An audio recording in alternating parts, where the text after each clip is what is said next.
In January 1978, a deposition in a South Carolina courtroom, Wilbur Ruff, former plant manager for an asbestos products company, is under oath.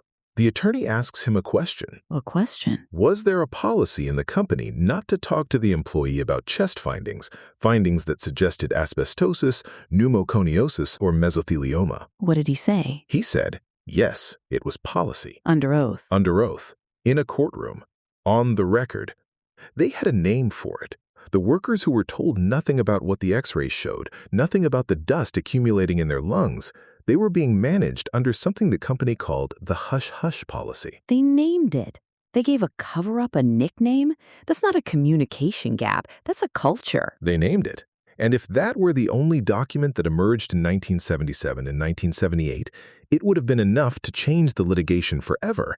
But it wasn't close to the only document. Today on Asbestos, a conspiracy 4,500 years in the making. Episode 34, The Asbestos Papers. The 6,000 documents they couldn't suppress forever. Asbestos, a conspiracy 4,500 years in the making, is brought to you by Danziger and Dayano. 30 years of turning corporate records into family justice and getting that justice to families in months, not years.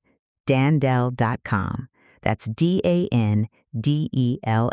Last episode, we documented the third betrayal, the legislative one. Vietnam veterans came home to hostility. Project 100,000 recruits were sent into harm's way and came back with nothing. Agent Orange veterans won presumptive VA benefits in 1991. Asbestos veterans didn't. The burden was still on them. It's still on them now. And while that legislative battle was playing out, something was happening in courtrooms, specifically in a New Jersey federal court in 1977, where an attorney named Karl Asch was litigating on behalf of hundreds of former Raybestos-Manhattan workers. He got a court order to depose the head of Raybestos-Manhattan, one of the largest asbestos manufacturers in America. And during discovery, a box of documents was produced. What was in the box? Some 6,000 documents. Correspondence on letterhead, internal memos and surveys spanning the 1920s through the 1940s.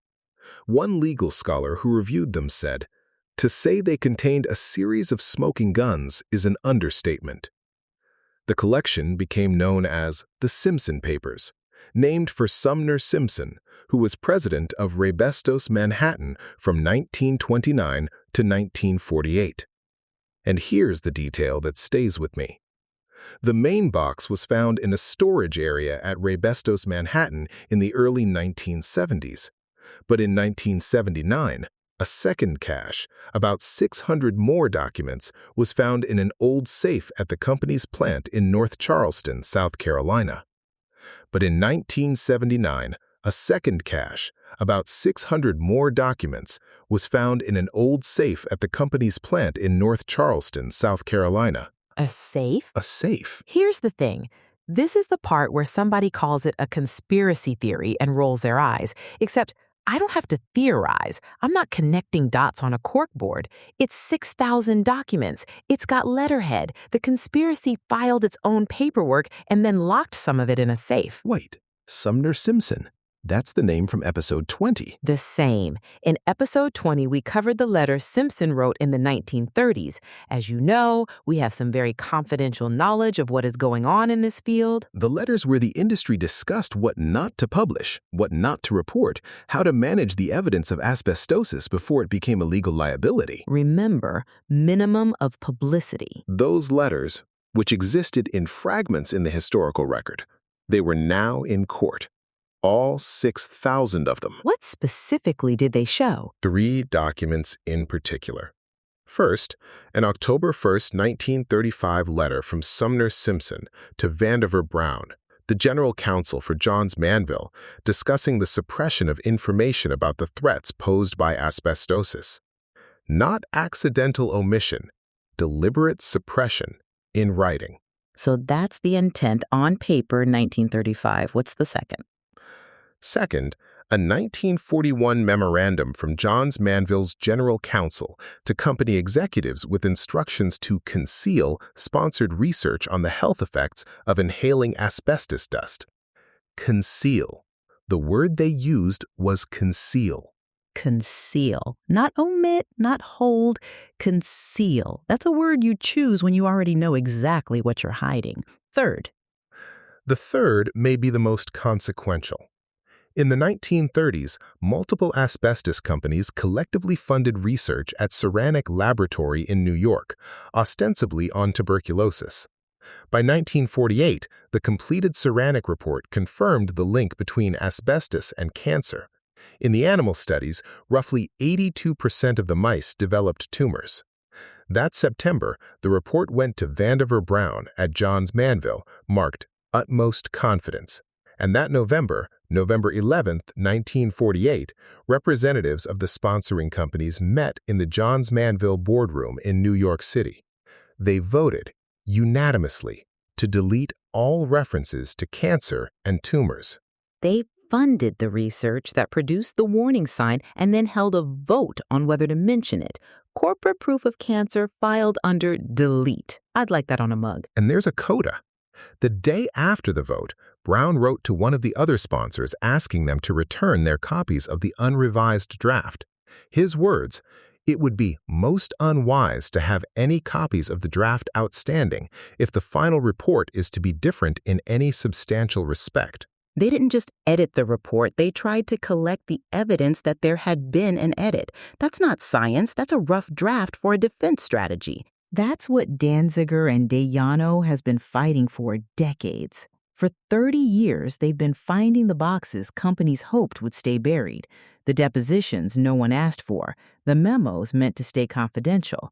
And here's what that means for a family facing a diagnosis today. The same exposure history that fills those boxes usually qualifies a patient for 10, 15, even 20 different asbestos trust funds. The firm maps everyone you're eligible for and files them all at the same time because expedited claims can begin paying out in as little as 90 days. You shouldn't have to wait years for what the documents already prove. Dandel.com. The Simpson Papers changed litigation immediately, and the clearest example is a single case in South Carolina, the case of Gordon Barnett. Who was he? Gordon Luther Barnett was an insulation worker. He spent his career around asbestos, and he died of mesothelioma in his 60s. There had been a lawsuit. It had failed. But after the Simpson Papers surfaced in discovery, an attorney used them to ask a South Carolina court to reopen Barnett's case and grant a new trial.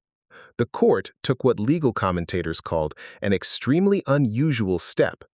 It agreed. What changed the judge's mind? The documents.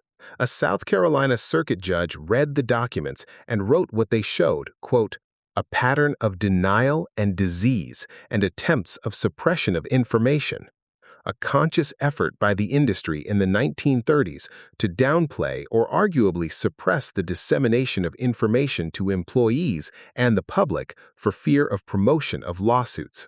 A judge said that in a ruling about a dead insulation worker who was told nothing while a boardroom in New York voted on what to delete. A judge read the documents and wrote that.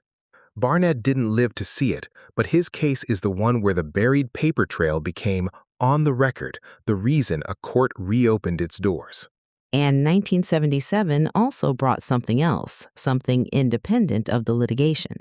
The working group that had met in Lyon, France in December 1976, the International Agency for Research on Cancer, IARC, published its findings in 1977, Volume 14 of the IARC monographs. They'd reviewed the full body of evidence, the animal studies, the occupational cohort data, the case series, the epidemiology. What was the conclusion? That there was sufficient evidence that all commercial forms of asbestos, chrysotile, amosite, crocidolite, actinolite, anthophyllite, tremolite, cause cancer in humans. Sufficient evidence, not suspected, not probable, sufficient. It's the classification IARC would later formalize as Group 1, its highest category, the same one it uses for tobacco smoke and plutonium. Sufficient evidence. The scientists needed a working group in Lyon to say it out loud in 1977. The companies had sufficient evidence in their own filing cabinet in 1948, 82% of the mice. They just voted to delete it.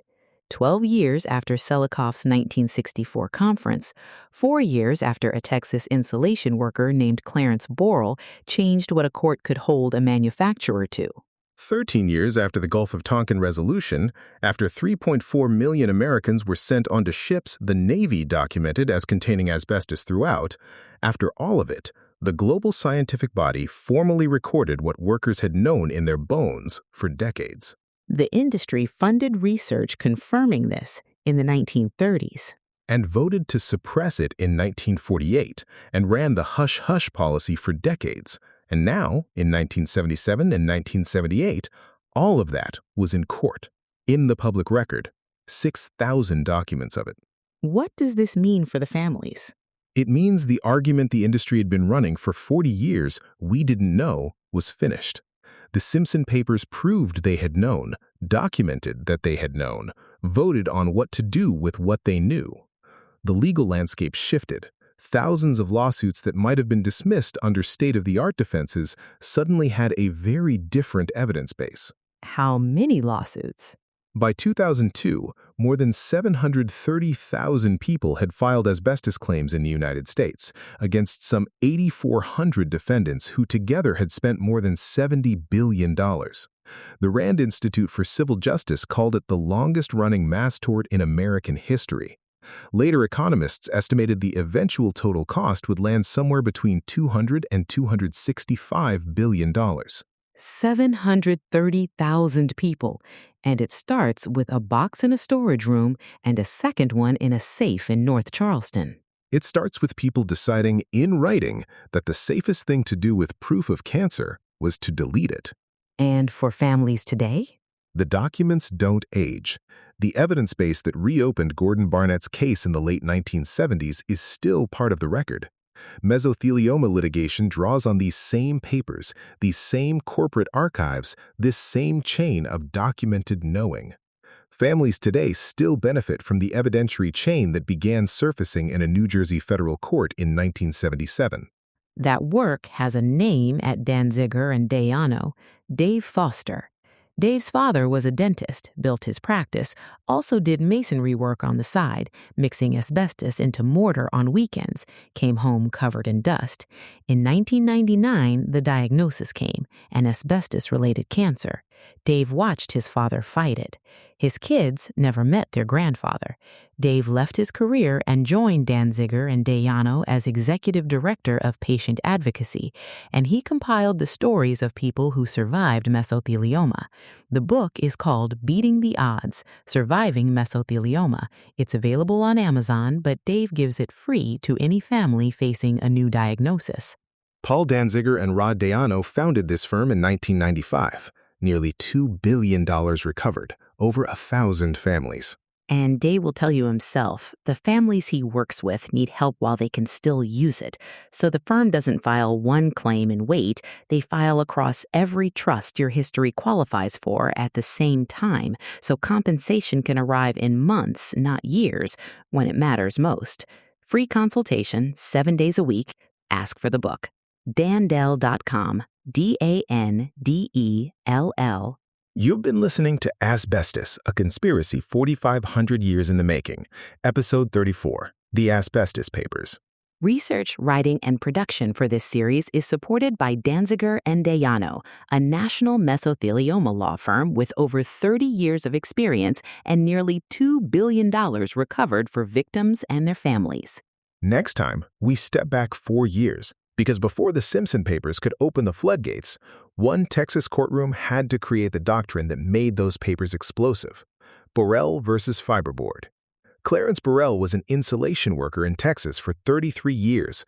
He died of mesothelioma in 1970. His wife Thelma took over the lawsuit. The attorney who brought the case, Ward Stevenson, died 3 days before the Fifth Circuit decision, but he knew he'd won. The decision that opened the floodgates. The verdict that invented modern asbestos litigation. Episode 35. Thank you for listening. Fuck. Yeah. I need a minute with this one. The Brown letter. Not the 35 one. The one he wrote the day after the vote. November 12th. It would be most unwise to have any copies of the draft report outstanding if the final report is to be different in any substantial respect. He sat down at his desk the morning after unanimously deleting cancer from a report, and his first move was to write to his co-conspirators asking them to send back the evidence that there had been a first draft. He knew. He knew so much that he did the paperwork for the cover-up on company letterhead. That's what kills me. Not that they did it, that they wrote it down, that a secretary typed it, that it went in a file. These weren't cartoon villains. These were middle managers with inboxes. Vandiver Brown had a wife. He drove home from the office. He ate dinner. He probably complained about traffic. He slept.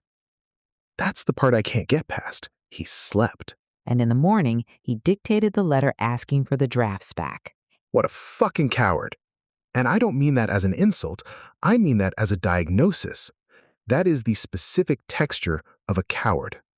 Somebody who knows exactly what they did and whose first instinct is to make sure nobody else can prove it. Sumner Simpson, too. October 1st, 1935. The less said about asbestos, the better off we are. He was president of the company. He signed his name to it, put it in the mail. Guys like that die in their beds. That's the thing. Vandiver Brown died in bed. Sumner Simpson died in bed. Gordon Barnett died drowning on dry land. Foster's father died drowning on dry land. 730,000 people. And the guys who wrote the memos, they got to be old. The book Dave gives away for free, Beating the Odds, Surviving Mesothelioma. Think about what a book like that means. Every family who calls him, Dave sends them a book of people who survived, because most of them won't. His kids never met their grandfather. They never will. And here's what I keep coming back to. We spend 8 hours in these documents. We write a script. We read the script. We drink coffee. We go home. And we're wrecked, like actually a little wrecked for a couple hours.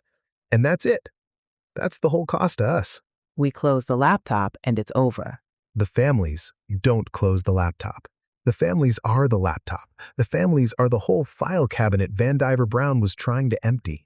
Every one of those 730,000 claims is a person who had to sit in a lawyer's office and describe when they first started coughing, when their dad first started coughing, when their husband, when their kid.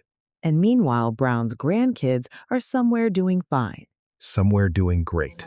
And I actually hope that one of them Googles their grandfather someday and finds this episode and has to sit with it. Because that's the only justice left on the table for him. He's dead. He can't be sued. He can't be indicted. All that's left is that his name gets said out loud in the specific context of what he did. Forever. Vandiver Brown. Vandiver Brown, General Counsel Johns Manville, wrote the letter asking for the drafts back on November 12, 1948. Say his name. I'm going to go for a walk. Yeah, me too.